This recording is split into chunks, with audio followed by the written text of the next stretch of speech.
চলতি আইপিএলে মুস্তাফিজুর রহমানের অভিযান শেষ হতে চলেছে আর মাত্র একটা ম্যাচেই দেখা যাবে ফিজকে। বাংলার পেসার আইপিএল থেকে ফিরবেন দুরন্ত মনোবল নিয়ে।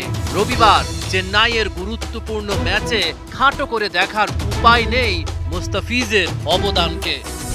সানরাইজার্স হায়দ্রাবাদ বেশ শক্তিশালী, ওদের ব্যাটিং লাইন আপ ছড়ায় ভীতি। চেন্নাই সুপার কিংস হায়দ্রাবাদকে হারাতে পারবে কি? টস জিতে সানরাইজার্স ফিল্ডিংয়ে, বড় স্কোর গড়ার চ্যালেঞ্জ চেন্নাইয়ের সামনে।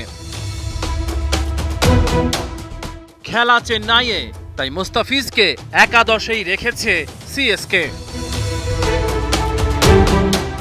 পঞ্চম জয়ের খোঁজে সিএসকে। জয় বেশ গুরুত্বপূর্ণ সেরা চারে ফিরতে হলে।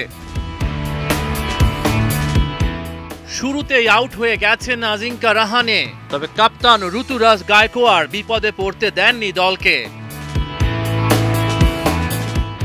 মাত্র ২৭ বলে 50 পূরণ করেন ঋতুরাজ। হায়দ্রাবাদের বোলারদের মনে ছড়িয়েছেন ত্রাস। ওপাশে আক্রমণাত্মক ড্যারিল মিচেল ২৯ বলে 50 পূরণ করলেন, ৫২ রান করে ডাগ আউটে ফিরলেন।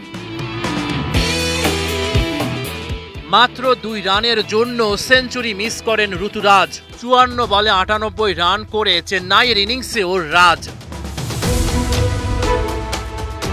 শেষ পর্যন্ত ২১২ রান চেন্নাইয়ের বোর্ডে।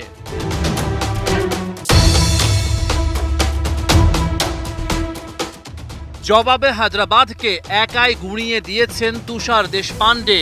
একে একে ডাগ আউটে ফিরিয়েছেন ট্রাভিস হেড, আনমোল সিং ও অভিষেক শর্মাকে। ৪০ রানেই হায়দ্রাবাদ ৩ উইকেট হারিয়েছে। এদিন ষষ্ঠ ওভারে মুস্তাফিজের ডাক আসে।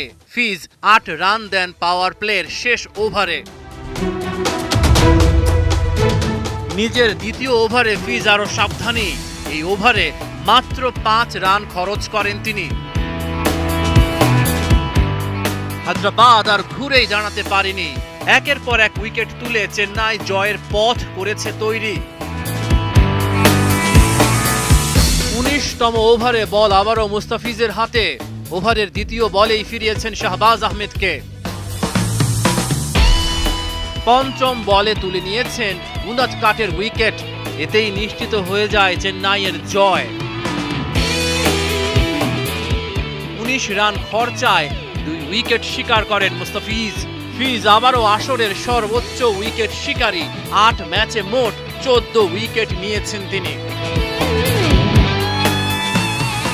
রহমান পেয়ার ৭১।